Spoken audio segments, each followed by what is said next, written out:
Good afternoon and welcome to the RespectAbility webinar for January 17th, 2017. I am delighted to be here with all of you today, and we're very incredibly lucky to be having a conversation today with Special Olympics and some of the outstanding leaders in our community.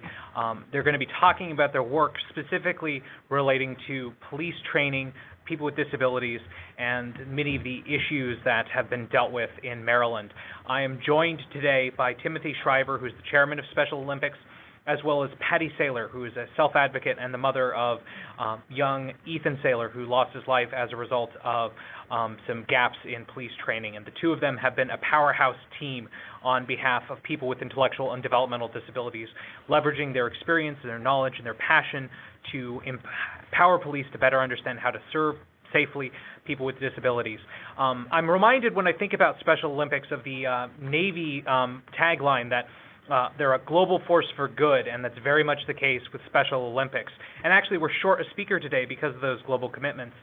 We had initially been joined by Angela, the Chief Legal Officer for Special Olympics. However, she's in Abu Dhabi doing incredible work for people with disabilities there. So I'm sorry she's not here. She was going to touch directly on the intersection between police training, violence, and people of multiple minority status. We're talking about a very narrow lens through the work of the Ethan Saylor Alliance, the work of Special Olympics in Maryland, and we approach this with a sense of humility and a recognition that when it comes to police interactions with people with disabilities, the burden falls disproportionately on young people of color who oftentimes lose their life as a result of police officers not having adequate training to recognize disability, to understand how to respond or interact with people with very diverse abilities. And so it is with that spirit of recognizing the challenges that we all face and how we have a common interest in seeing lives protected and upheld. So just a little bit about Timothy Shriver. He is the chairman of Special Olympics, and he has been the part of an amazing team that has created new Special Olympic programs in the athletic leadership, cross-cultural research, health, education, and family support. Among them, Special Olympics Healthy Athletes has become the world's largest public health examination and education program for people with IDD. And Special Olympics Unified Schools has become a powerful new program promoting school-based social inclusion and unified leadership. As part of his passion for promoting the gifts of the marginalized, Shriver has harnessed the power of Hollywood to share stories of inspiration and courage. That is very much something that we care about at RespectAbility and why we want to see more people with disabilities successful in Hollywood. And in 2014, Shriver wrote Fully Alive, Discovering What Matters Most, where he shares the life-changing impact of people with intellectual disabilities and their capacity to inspire others and to find out more about what matters most. The other special presenter we have today is Patti Saylor, who is a parent and advocate and has been a very important voice on the issue of police training and people with disabilities. She's the proud mother of 3 young adults, Emma, Adam, and the late Ethan Saylor, who many of us saw the story of what happened in Frederick, Maryland, and she has been a tremendous advocate for her entire life. In 1987, shortly after Ethan was born, she founded an organization called Friends, which is short for the Friends Family Resource Information and Education Network for Down Syndrome, a parent support group based in Frederick, and it's now an affiliate of the National Down Syndrome Society. Patti went on to become an RN and eventually earned a master's degree in special education from Johns Hopkins. She has served in the Maryland DD Council, co-founded the Parents Place of Western Maryland, and was instrumental in creating inclusive education opportunities for children with Down syndrome in Frederick County. She has served on numerous work groups, committees, and boards, all in an effort to increase awareness and acceptance of people with intellectual and developmental disabilities. And so I'm delighted to be here with both of our speakers today. Timothy is here with me in the RespectAbility office, and Patti is going to be presenting remotely. Patti, welcome, and the floor is now yours. Oh, well, thank you very much. And it's wonderful to be here with Tim and doing this webinar to tell you some about what we have done in Maryland after Ethan's death. The slides that I'm going to show you today are a summary of the work of the commission, the Maryland Commission that was formed after my son's death, and how we did the advocacy to establish the Ethan Saylor Alliance. Three core principles that we came out of the commission with were that people with intellectual and developmental disabilities want to feel safe, understood, and included. And we build on those three principles. Okay? Of course, there was the tragedy of my son's death 4 years ago this past week. We're going to talk about the groundbreaking legislation that we were able to get passed in Maryland that was not only the development of law enforcement training, but is a partnership that will, well, you'll see as we go through the presentation what the alliance is. The alliance is actually more regarding self-advocates being involved in leading roles in training in cooperation with law enforcement. Okay.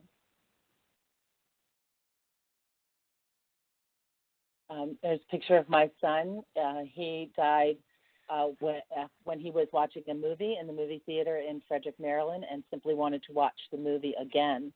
By all accounts, he was not in any way in distress or in any way behaving in such a way that required any intervention. The three off-duty law enforcement officers responded to the manager's request to have him removed from the theater because he had just simply not paid for a ticket yet. And as things went in a 5 to 7 minute interaction, Ethan lost his life. And his cause of death was positional asphyxiation with injury to his larynx, and that occurred during restraint by three off-duty sheriff department officers. So it is my opinion and opinion of many that had the officers had adequate training, recognized him as a person with special needs, that he would be communicating differently, behaving differently, that they would have tailored their approach much differently. That would have been a completely different outcome.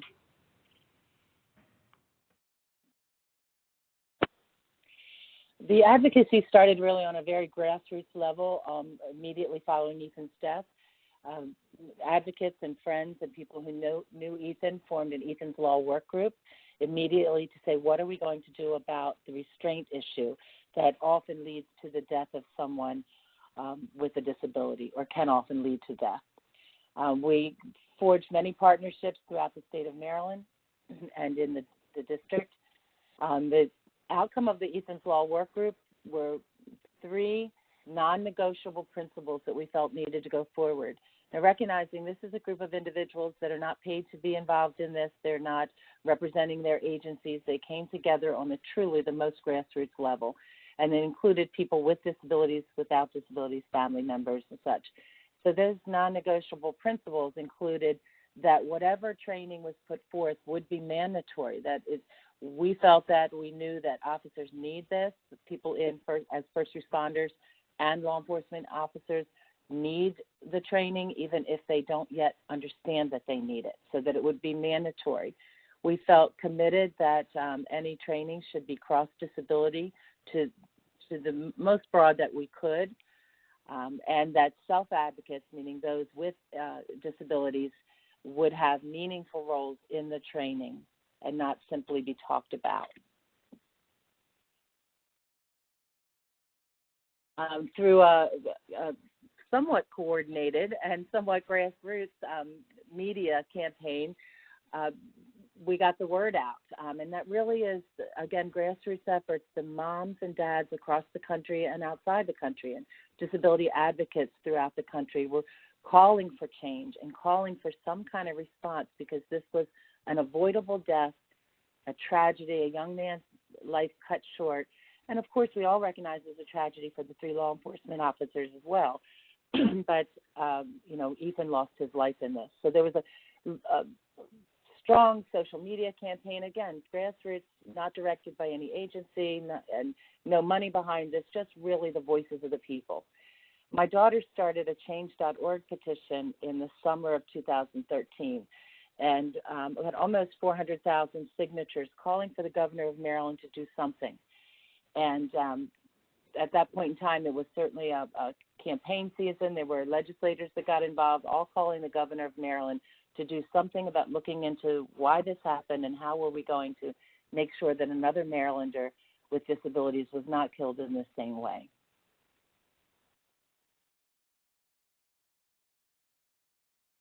Governor O'Malley met with my family, and after several meetings, he took action. He established, through executive order, the Commission for Effective Community Inclusion of Individuals with Intellectual and Developmental Disabilities, we refer to as the IDDD Commission for short. And he, at that point in time, asked Tim Shriver if he would chair that commission. The commission did wonderful work. I'll let Tim give you a little bit more about that.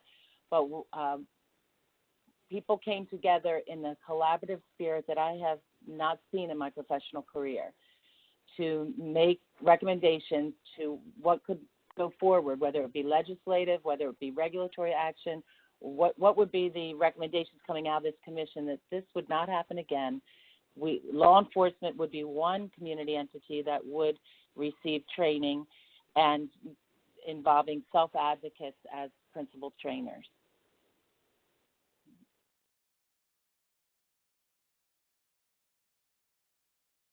Again, through the commission, there was a great collaborative effort with the hierarchy of law enforcement in Maryland and through the Governor's Office of Crime Control and Prevention. Together, the commission members researched, or the one staff person on the commission did research across the country to see what were best practices, what was going on in other states, and really we found a void. That there were spotty things going on across the country, but nothing that really involved self-advocates representing their own needs and being participating members of the training efforts. And certainly there was not a coordinated effort in training, and there was lacked great consistency. So based on this collaborative work on the commission, we worked with the executive director of the Police Training Commission for the state of Maryland, and were able to agree with him to go a regulatory route and to establish training objectives that would get at what we were looking for. What did police officers need? And we listened to people around the state and to officers to know what did they really need. And they need to know what to do, how to recognize that someone may have a disability, what should they do, and what would be some of the resources. So the Police Training Commission in the state of Maryland adopted training objectives in October of 2014, which in fact then made those mandatory for officers throughout the state without having a law at that time. So again, we're back to our non-negotiable principles that started at the very beginning with Ethan's Law Work Group, and the commission agreed with those non-negotiables that this training would be mandatory. And the collaboration with law enforcement hierarchy in Maryland, we were able to get those training objectives passed, which in essence made it mandatory. The commission that was established through executive order was specifically targeting our efforts towards benefiting those with intellectual and developmental disabilities. So while the original Ethan's Law Work Group wanted to see something more broad and cross-disability, we needed to narrow our focus, and rightly so. Ethan was a young man with an intellectual and developmental disability, and the folks that fall into that category with an ID or DD are often left out of much of the conversation. So it's rightly so that we focused our attention on designing curriculum and training modules that would address the folks with intellectual and developmental disabilities. And then our third non-negotiable is that self-advocates, those people with intellectual disability, would have meaningful roles. Commission members were all in agreement with this. It took a while for those that were unfamiliar with people with intellectual and developmental disabilities to understand that people were fully capable of participating in the levels that we were discussing. And through the several-year process, we were really able to watch the enlightenment of folks that were not familiar and did not have relationships with people with intellectual disabilities. By the time the commission made their recommendations and came to the end of the work, all commission members were fully supportive that self-advocates would have co-training roles. But no infrastructure existed at that time for the training and support of a person with an intellectual disability to be a paid co-trainer of law enforcement. So the question remains, how do we build the capacity of self-advocates to meet this need?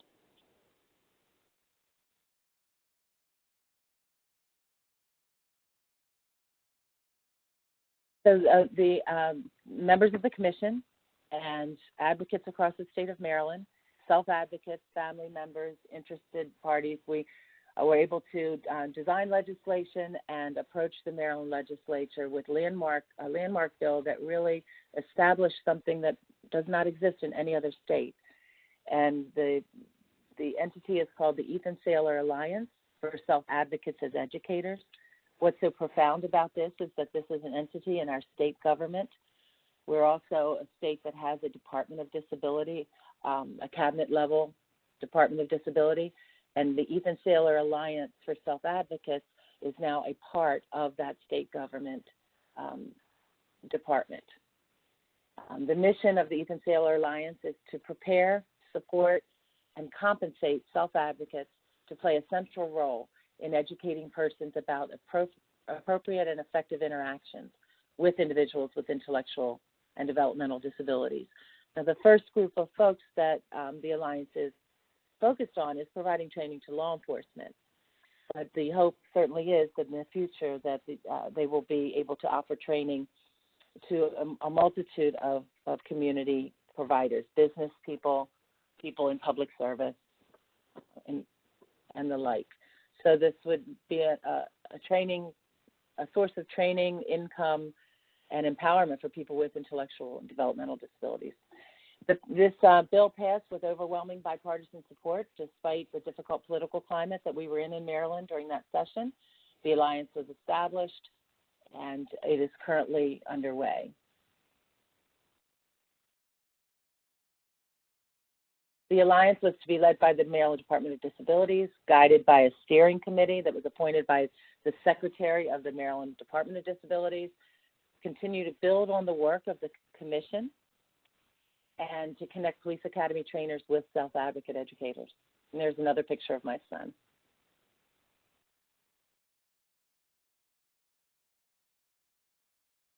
So the steering committee, I won't go into the membership, but it is defined in statute who is in the steering committee, and that committee is well represented by people with and without disabilities, and they're to advise the Alliance and support the Alliance and to evaluate the training as it goes forth.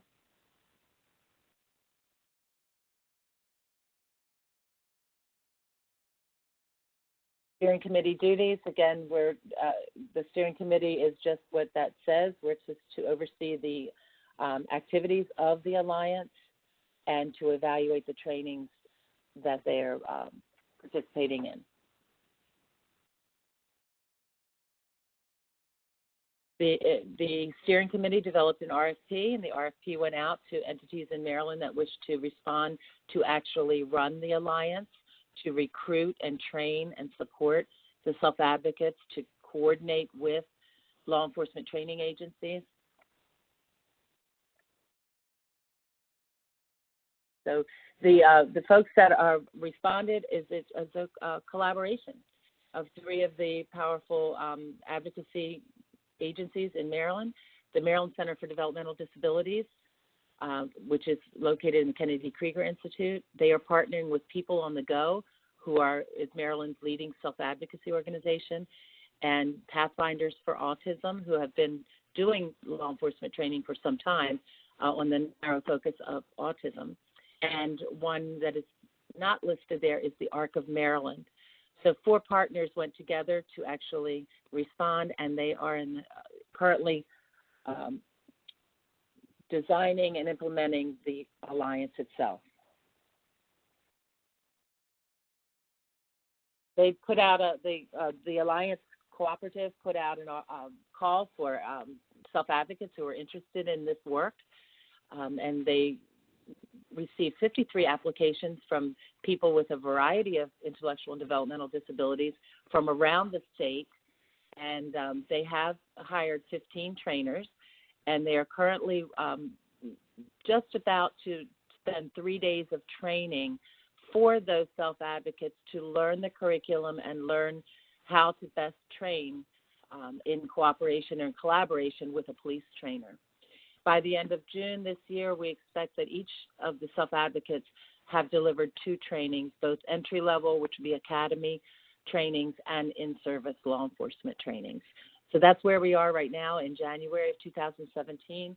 I understand we have some very excited self-advocates that this is their passion, and they want to develop their training skills and see this as a career path for themselves.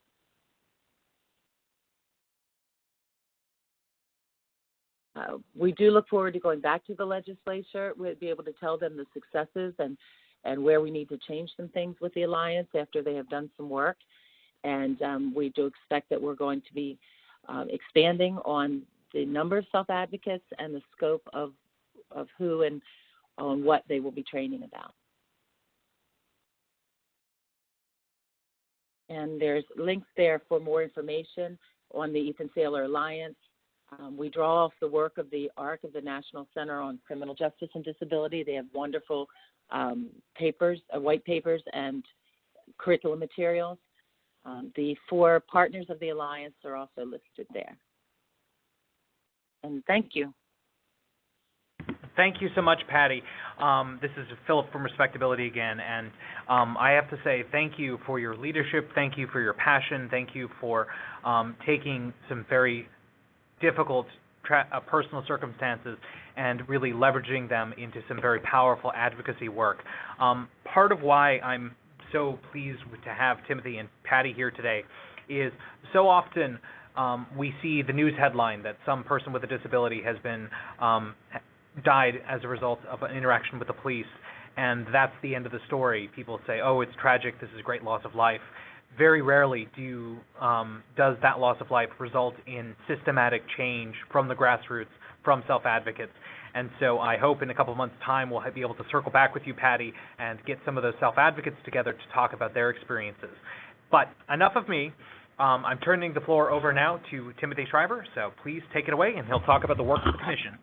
Thank you, and thank you, Patti. You've, again, just to repeat what's already been said, and inspired a state, inspired a country, inspired in some ways a generation of people with your work, and I'm proud to be one of your students on this. I'm going to shorten a little bit my slides because Patti's covered quite a lot of the territory. I'll make a few just quick general remarks. So first of all, one of the things I learned upon being asked by the governor to chair this commission was the absence of an infrastructure of attention to lifelong issues in disability. Here's how I see it. I believe that Ethan's death is symptomatic of a era-defining change in the way in which governments need to respond to in particular to the adult needs of people with intellectual and developmental disabilities. If you think about it, maybe governments have an excuse. As we know, the average lifespan for a person with an intellectual or developmental disability was under 10 years old in 1960. Today, we're seeing people with all kinds of intellectual and developmental disabilities living well into adulthood and even into old age. So in some ways, states are seeing for the first time in history adults with intellectual and developmental disabilities who will use adult services, who will show up in emergency rooms, who will be victims of fire or criminal activity, who need to use buses for work-related transportation, who need to use the services of aging, who need to use parks and rec departments. Now, I don't want to give governments an excuse, but I believe Ethan's loss was symptomatic of a gap in police and correction training, but the gap actually exists in almost, as we found, in almost every institution of state government. The absence of training around intellectual and developmental disability, the largest disability group in the country. And so the reason we put this vision statement in here is not to just fill up a slide with a lot of words, but to highlight the importance of not trying to simply segment police officers or law enforcement officers as the problem. The problem is much more systematic than simply law enforcement or police officers. And may I add, and I think Patti alluded to this, the most eager audience for this commission's work was, in fact, law enforcement itself. We had, I would say, almost no pushback, I would say no pushback, no resistance from the state police, no resistance from the state police, from the municipal police departments, no resistance from unions, no resistance from rank and file officers, no resistance from state legislative or executive branch law enforcement institutions. In fact, it was the opposite. Eagerness to learn, frustration and sadness at their own lack of understanding, urgency around wanting to do their job and do it better, but a profound sense of their own ignorance, not because they are obviously not capable, but because they just had no exposure to the issues surrounding intellectual and developmental disability, in particular addressing the issues around intellectual and developmental disability in situations of tension, conflict, and escalated fear or anxiety. So I think this is a timely discussion because I believe, in general, much of the action around responding to the needs of people with disabilities in these state-level institutional settings is at the state level. There will be a role for the federal government, no question about it, but I'm hoping that many of the people on this call represent advocacy groups or institutions interested in state-level change. We can get a lot done at the states if we work together and we take best practices and we scale them. There's a lot of action at the state level that makes a huge difference in the life of this population. I think we ought to be getting after it. The next slide, we can just go through this. I don't have a clicker. There you go. You got a clicker. You've seen this, so let's keep. I just highlight one thing on this slide that Patti went over quite quickly. Part of this commission's work was to do a listening tour. We went around. I think we did 3 or 4 public hearings in different parts of the state. Top line finding. I'd say we had probably 15 to 20 people speak at each of these hearings. They went for anywhere from an hour to 2.5 hours. What was the top line finding? Victimization of people with intellectual and developmental disabilities is, in fact, epidemic. It's almost to say it's common. Now, the data could have told us this, and the data we have in our full report. 87% of people with intellectual disability reported verbal or emotional abuse. 50% have been the victims of physical abuse. 41% of adults with intellectual and developmental disabilities have been victimized sexually. 41% have been the victims of sexual abuse. 37% neglect, 30% financial abuse. So this data statistically was borne out in the voices of people who came, moms who came talking about school professionals who had abused their children, family members who had abused their children, loan sharks, scam artists, peers, bullies, workplace abuse.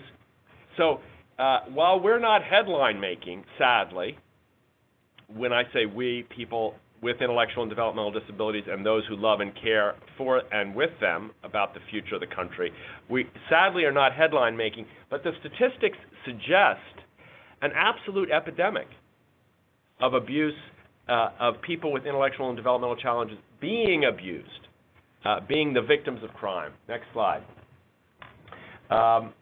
So here are the states we looked at. So for those of you that are interested in the actual nuts and bolts of this work, when we get to learning objectives and the legislation that Patti referenced being passed, our leader, our staff leader, Lisa Mock, a very smart and dedicated lawyer who's in disability space, researched all the states you see in the left-hand column here, all of the organizations you see in the right-hand column. We drew extensively from the work of Maryland-based institutions like Hopkins, like the University of Maryland School of Law. We tried to do, with a very, very, very, very small budget, as much of a broad capture of existing knowledge in this space as we could. And there were some very distinctive places where we saw good practices, but I won't go into all those right now. Next slide. Patti mentioned these 3 words. Let me just spell them out for a second. Safe, understood, included. They're not just arbitrary. Safety has to do with the fundamental right of any citizen in this country to feeling safe emotionally and physically in his or her day-to-day life. Law enforcement people take this issue most seriously. We wanted to establish that the fundamental commitment of the law enforcement community in the state of Maryland was to the safety of people with intellectual disabilities, whether they are the victims or potentially the perpetrators of violence or tension situations. Understood speaks to communication and a recognition. Included speaks to behavior. So we drilled down on this a little bit, and the more we talked to self-advocates, the more we found this framework made sense. They wanted to be assured that they were safe, because many times they themselves feel threatened and afraid of the surroundings they're in. They wanted to be understood, meaning someone would speak to them, listen to them, hear them, address them as a peer, understand who they were, and they wanted action. They didn't want to just be patronized with kind communication, just be safe, but they wanted to be included. And so we got into a lot of very interesting discussions with law enforcement, people wanting to expand ride-alongs, which is a practice I didn't know about, where people can sign up to go out with police officers and go spend an hour or two with them on patrol. This was an example of where our community, the community of people with intellectual and developmental challenges, wanted to feel not just that this was a communication and physical safety issue, but that active inclusion was and to some extent, nothing about us without us framing came into this. We don't want to just be listened to. We want to be actively engaged in understanding law enforcement and making it a two-way street. The next slide. We'll skip this because it's a little bit off the topic here today. Go to the next slide. So we wanted to put Maryland on a fast track. So let me just speak here to a couple things Patti said. So the first thing is the Maryland Police and Correctional Training Commission has designed a comprehensive curriculum. Each lesson is 3 to 5 pages, fully articulated framings around the performance objectives. Every new law enforcement officer in the state of Maryland will need to learn. I'm just going to read you these performance objectives. Present the indicators and recognize the indicators that a person has an intellectual or developmental disability. Now, just as an example, these officers will get training. Now, how many Marylanders or how many Americans know the difference between autism, cerebral palsy, Down syndrome, epilepsy, mental illness, developmental disability, and on down the list? Now, for the first time in history, law enforcement officers entering the law enforcement in the state of Maryland will get a comprehensive 2-hour, now again, this is not a graduate level seminar for a PhD, but a 2-hour orientation to the different kinds of disabilities that exist in this population, which most of them will never have learned about, and some of the symptomatology, some of the indicators that define the unique qualities of people with those kinds of differences. So this is to me, it's a big deal. So that's performance objective number 1. Second, they'll be able to identify the medical, physical, and procedural vulnerabilities associated with people with intellectual disabilities, law enforcement officers. They'll be able to discuss medical, physical, and procedural vulnerabilities interacting with a law enforcement person. Okay? They'll be able to explain the potential for false confessions, which is also an epidemic in our population. All right? They'll be able to model communication and de-escalation skills specific to people with various kinds of conditions. And they'll be able to act as a referring or a resource for any person with an intellectual disability who's encountering a law enforcement official. These are objectives that that now has a comprehensive curriculum available to anybody who wants to use it outside the state of Maryland, other states. I hope will avail themselves of it. In addition, the plan includes in-service training for every existing officer around communications, around vulnerabilities, around resources, around characteristics of people with intellectual disabilities. Our estimate is that by the end of this year, 16,000 certified officers of the state of Maryland will have received training in intellectual and developmental disabilities and law enforcement. 16,000 professional law enforcement agents in this state, in effect constituting the entire law enforcement community of the state of Maryland, will have gotten training. And, as Patti has so importantly pointed out, increasingly that training will be provided by professionals who have intellectual and developmental disabilities. And I could do a short narrative on the fascinating conversations that took place on this issue, where when we introduced the idea that self-advocates are required, as Patti said in her presentation, to be involved in this, all of the usual issues came up. But wait a minute, we don't have transportation.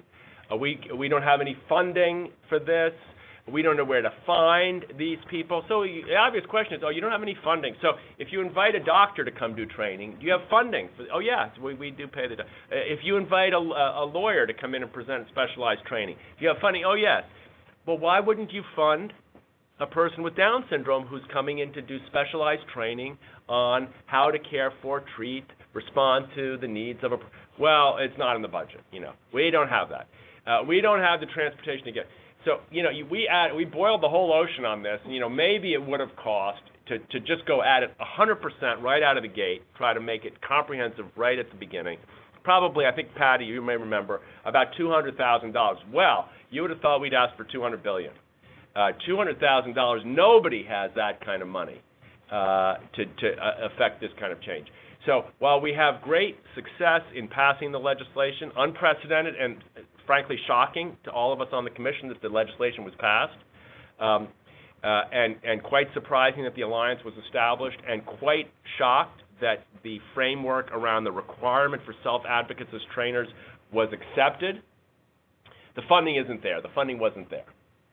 So I saw, Patti, that you've got this RFP for $75,000. I'm excited to hear that, and that's news to me, so I'm very happy that apparently that funding emerged from somewhere. But just to say that while I think this is a story of success, the challenges remain significant to re-engineering the enterprise of state government in just this one area around the needs of people with intellectual and developmental challenges. So we can keep going here a little bit. Keep going. I think it's 2 more slides. We'll jump to the end here. So here you see the terminal objectives in the law enforcement training. And again, all of this is available online. I would just close by saying, if you look at the resources that are now in front of law enforcement professionals in the state of Maryland, I think we can reasonably hope that the violence experienced by and the abuse and mistreatment experienced by people with intellectual and developmental challenges in the state of Maryland, we have a chance of reducing that to next to zero over the next 5 to 10 years. And so that may sound audacious and perhaps naive, but this commission convened on the understanding and the belief that once we could convince people to learn about intellectual and developmental disability, come to understand who these people, who these citizens are, and what their unique and important qualities and gifts are, and open themselves to being committed to their safety and understanding and inclusion, that we could end the abuse that they were likely to experience due to ignorance and misunderstanding. So it is not our hope that we will reduce by half the number of deaths at the hands of law enforcement, or reduce by 70% or 80%. It is our hope that we will reduce them by 100%. And it is not just the hope of self-advocates and brilliant social change architects like Patti Saylor. I think it's fair to say, even though I'm not one, it's also the hope of law enforcement professionals. And so this model of an alliance between, in this case, a victim and, if you will, people that caused this terrible tragedy, an alliance proactively committed to improving the state of policing and law enforcement behavior in this state and around the country, has the chance to produce a dramatic improvement in the quality of life for people with intellectual disabilities and for the law enforcement people who care about them and for them. So I think we can stop there and see whether questions arise or whether other comments. Patti, if you want to add anything to what I've said, obviously you can have at it. Well, I would like to just say one other thing to those that are listening. Is one of the other driving forces for me, other than my completely unconditional love for my son, was that he was a police enthusiast. His passion in life was to be a police officer. So, in honoring him, it was certainly my family's belief that we would go towards people that were first responders and law enforcement and work with them to bring them the tools they need so this doesn't happen again. And I think that we've done that. I think that we've honored Ethan, and many, many law enforcement officers across the state of Maryland have an understanding now of who Ethan was and joined me in the sadness of what happened. So just wanted to let people know where that motivation came from and how intensely Ethan looked up to and admired law enforcement officers. Thank you so much, Patti. Quickly, if there's anyone who's joining us online, you can type your question in the chat box. I'll be happy to read the question out to everyone. If you're on the phone, operator, can you explain how to ask a question by phone? Hello, everyone. If you have dialed in and would like to ask a question, please press 7# on your phone now, and you will be placed in the queue in the order received. Again, that's 7# on your touch-tone phone. Thank you. Jennifer has our first question. Hi, this is Jennifer Laszlo Mizrahi, president of RespectAbility, and we're just delighted to have Special Olympics and Mrs. Saylor with us today. I want to also say that the CEO of Special Olympics, Mary, is also with us today, and we're just very honored to have you be a part of this. I wanted to ask Tim, you in particular, when you went through building this curriculum, does it include helping police officers recognize when there has been abuse of an individual with a disability because of this very significant epidemic that we're experiencing actually nationwide of people with disabilities being sexually and otherwise abused, and in many cases by their caretakers? Yeah. So yes, there are units in the curriculum on the recognition of signs of abuse. There are also, to drill down a little deeper, there are models in other states of dedicated teams that are specially trained to respond to the needs of people with disabilities. We looked at that model, and it has a lot of very, very high value. In a state like Maryland, as in most states, there are a number of police departments that have less than 20 officers. They're rural, they're small, they don't have the capacity to develop these specialized teams. So the training focuses on referral skills, recognition and referral skills, rather than more detailed capacity building skills around that. In the larger departments, there's additional training around the specific symptomatology of abuse and so on and so forth for these dedicated SWAT-like teams that are specially trained to respond to these situations. So the tiering of how much, now again, and remember, these objectives are included by mandate, as Patti pointed out. That's not easy to get into that curriculum, because as you can imagine, there are hundreds of organizations that want their own dedicated lesson plan or agenda added to the police training, and I'm sure hundreds of legitimate concerns. So it's not to say that those other ones aren't important, but the fact that we got in there meant we had to keep our appetite for comprehensiveness somewhat limited. I mean, we shot for a lot, and we got quite a lot, in my view at least. But so that's a long answer, Jennifer, but the basic answer is yes, it's in there, but it's tiered to the general officer training versus the more specialized officers in the larger police departments. We're sitting in Montgomery County, where there are teams of dedicated, highly trained officers in this space who would have much more comprehensive knowledge around those issues. Great, thank you. Operator, do we have any phone questions? No one submitted a question yet, but again, as a reminder, please press 7# on your phone if you're dialed in. Great. Patti, I'm going to direct this question to you. I'm really curious, what qualities do you look for in a self-advocate? You're talking about training these new professionals who have IDD to go out and do these trainings. What kind of qualifications are you looking for? What kind of passions? What kind of opportunities are there for, say, young people with disabilities in Maryland to get involved in your work? Well, that's a wonderful question. I think there was a lot of discussion among self-advocates and people on the steering committee about this. I think that we didn't know exactly. We just wanted to put out an RFP and see who was going to respond and let the self-advocates tell us. Let us learn from them who's interested in this topic, who's interested in being a public speaker and a teacher, who feels they have those gifts that simply need to be refined. So clearly, it isn't just a job. We're going to look for those self-advocates that have a skill set that can be developed, that have a passion for teaching about intellectual and developmental disability, and I think that that's who's come forward. So I think you can't just go looking for the people you think you need. You have to open it up and see what the self-advocates are teaching us, and I'm sure we'll learn a lot this first year. So I hope that answers your question.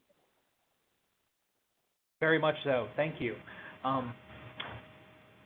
Another question I have for you, Patti, if you don't mind, is a couple years ago, I actually had the chance to hear you speak to the Senate Judiciary Committee about your experiences and about the issues you advocate for. So I'm curious, as a self-advocate and as a member of the community, how do you prepare to talk to state legislators or state leaders about the issues that you are so passionate about?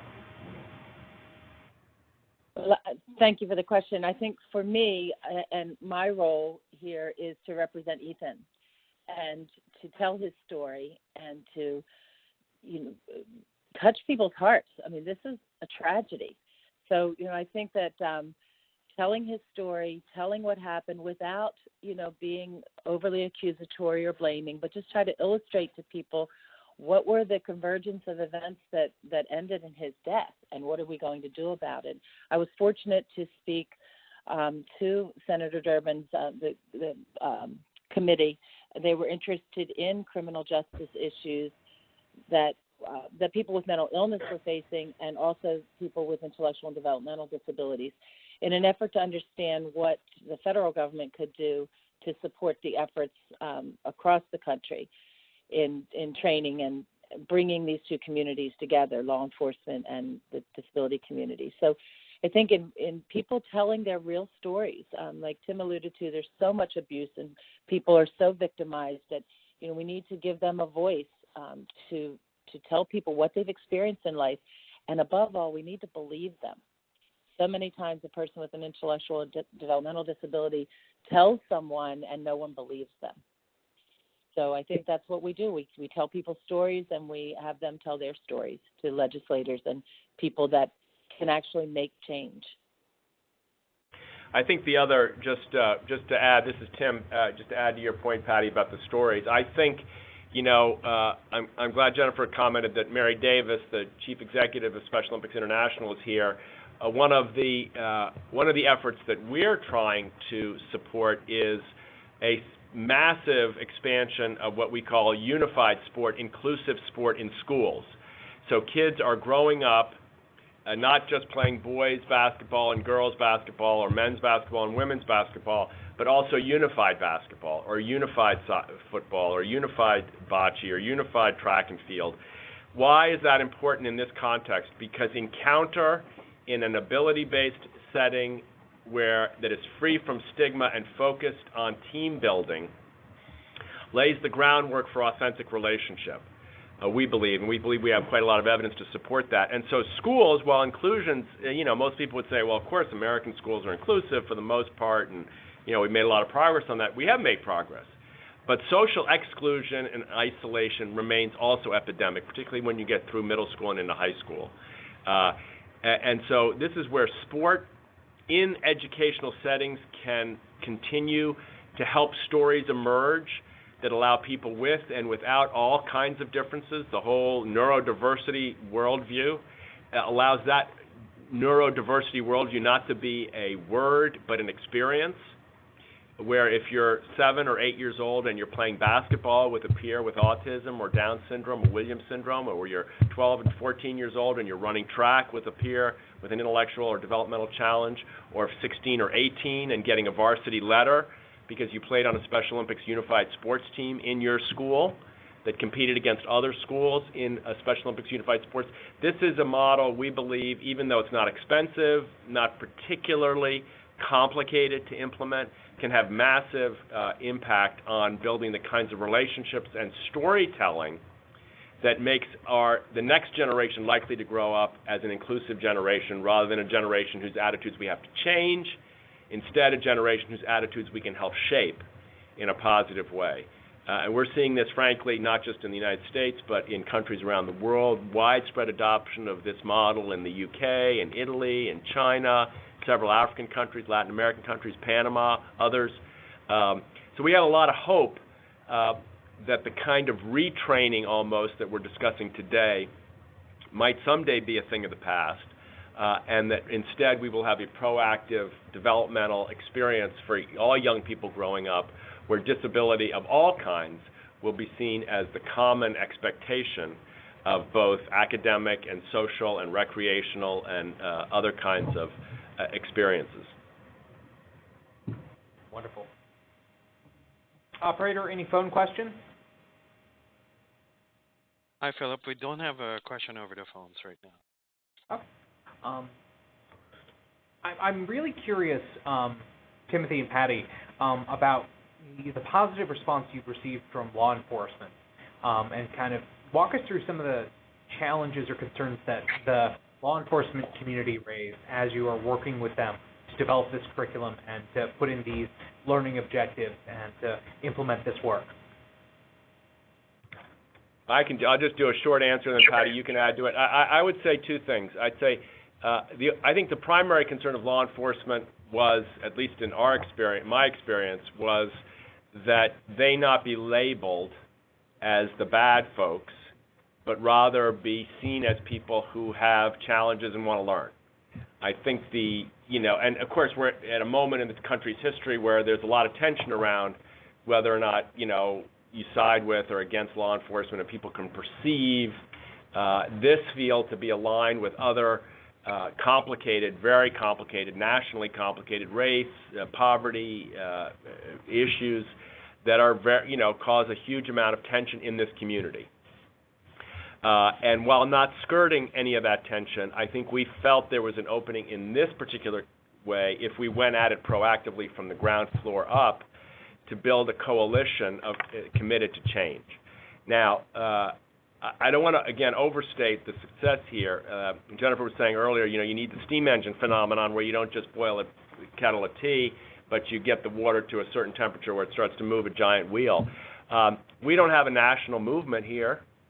We don't have 50 states adopting these objectives. And we wrote to the Attorney General during the time of this commission, but we don't, to my knowledge at least, have a massive Department of Justice review on these issues. We don't have a special office designed at the federal level to support states or federal law enforcement officials in training and retraining. So we have some success here in Maryland, really driven by Ethan's spirit and Patti's voice, and other self-advocates, obviously, who've supported her and Ethan. But this is far from a done deal. And, the country needs a lot more heat under this pot to move the rest of the institutions that need to move.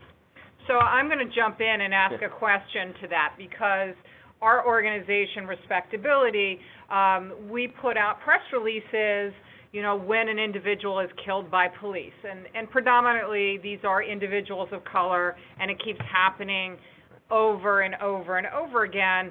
And the news media, if they cover it, does not cover the disability angle of the interaction. They don't understand any of these issues.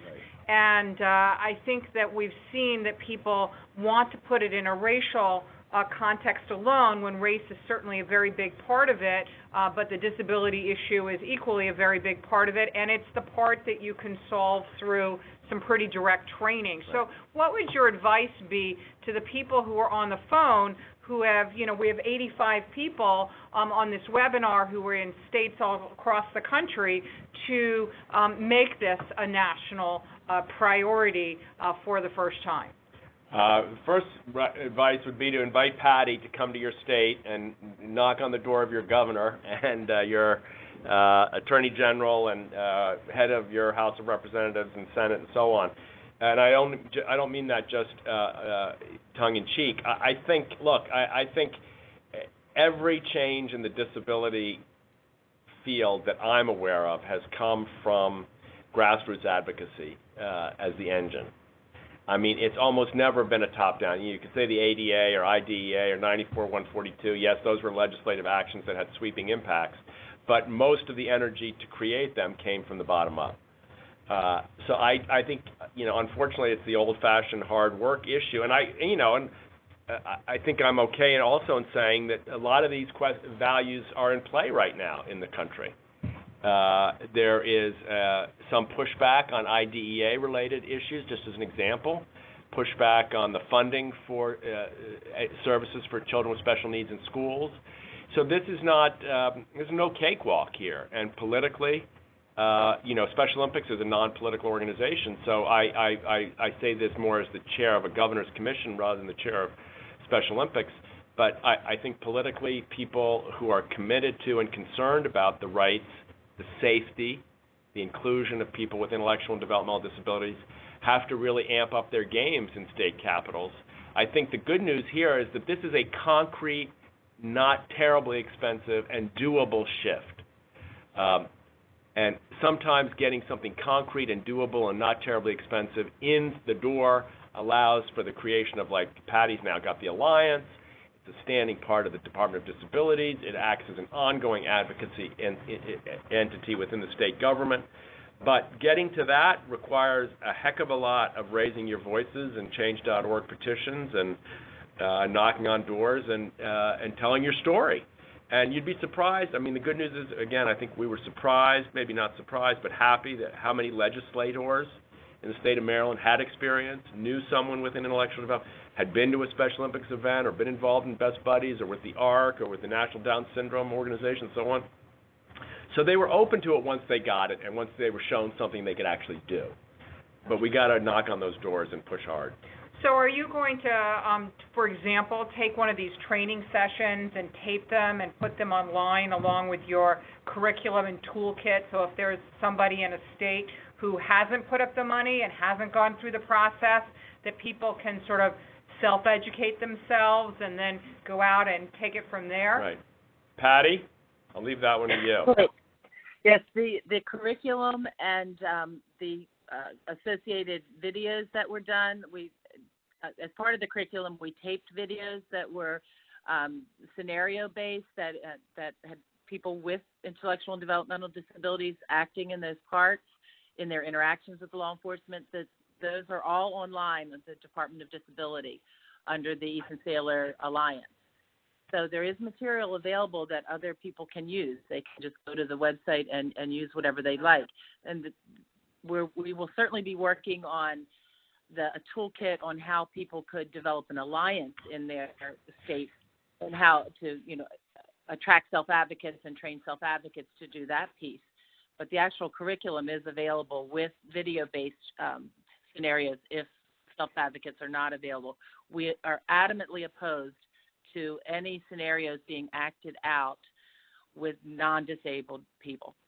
We have found that to be atrocious and reinforcing of every stereotype there is, that non-disabled people pretending to be disabled in some way and interacting in a scenario. So we really feel that that's not the way to go. I wanted to say a few things about what we found as the feedback from law enforcement. One of the predominant feedback early on was we don't interact with that many disabled people, so why would we need this training? So part of what we're able to talk about in the curriculum is, yes, you do, and these are where people are, and you're interacting with people with intellectual or developmental disabilities every day in your job. You just don't know enough to recognize it. And so I think that that's one of the key things, is to help law enforcement to understand they are, in fact, interacting on a daily basis with people that do have an intellectual or developmental disability, that they just don't even know it. So then once they understand that, then they have some interest in having some tools. Some other feedback we've been getting is we've been doing training all year. Over the last year and a half, training's been going on. prior to the Alliance actually getting underway. And some of the law enforcement officers, their feedback is, this is helpful. I have a child with autism. I have a niece or a nephew. So we're actually providing a service to officers as in their lives as well. And it's been profound, the response that they're having and the thanks that they're giving us for bringing this to some attention. I was in a training last week, and a young academy officer, I swear he looked like he was 12, but he was probably 21 or 22. But at the conclusion of the training, and he had met 3 dynamic self-advocates during the training, and he said, this has been wonderful. I didn't just learn what you taught me. I feel like I learned life lessons. And he was forever changed by those 2 hours he spent in that room with 3 dynamic individuals that wanted to share who they were. And we're hearing that over and over again from officers. So the more we have face time with officers, the more safety and understanding and inclusion is going to happen. Wonderful. Thank you so much, Patti. Well, it looks like we're out of time for today. Patti and Timothy, thank you so much for your hard work, for your words, your advice, your insight. Everyone who is on the webinar today, I will be sharing the PowerPoint and links to all of the resources that Patti and Timothy mentioned. And I want to let you know that we have a couple of different upcoming webinars. And in the next couple months, we're going to be putting out a lot of webinars on different topics. We're going to be really expanding our coverage of stigma and disability issues. For example, we're going to be talking with Rain about the abuse and exploitation of people with disabilities, so we're very excited about that.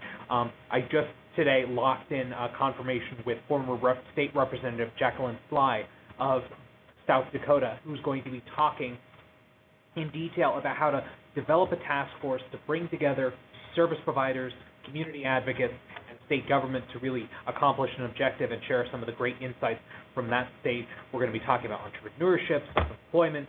We're going to be putting particular attention around release and reentry of people returning citizens with disabilities. We're also going to be partnering with a few other organizations for webinars about the media representation of people with disabilities. We've got a lot of different ideas going around. We're going to be putting out a tentative calendar of webinars very soon, once I've got everybody locked in. And if anybody has a suggestion for a potential speaker or a potential topic they'd be interested in hearing about, please email me at philip@respectabilityusa.org. Thank you so much to everyone involved in today's webinar, and that concludes today's program. Thank you.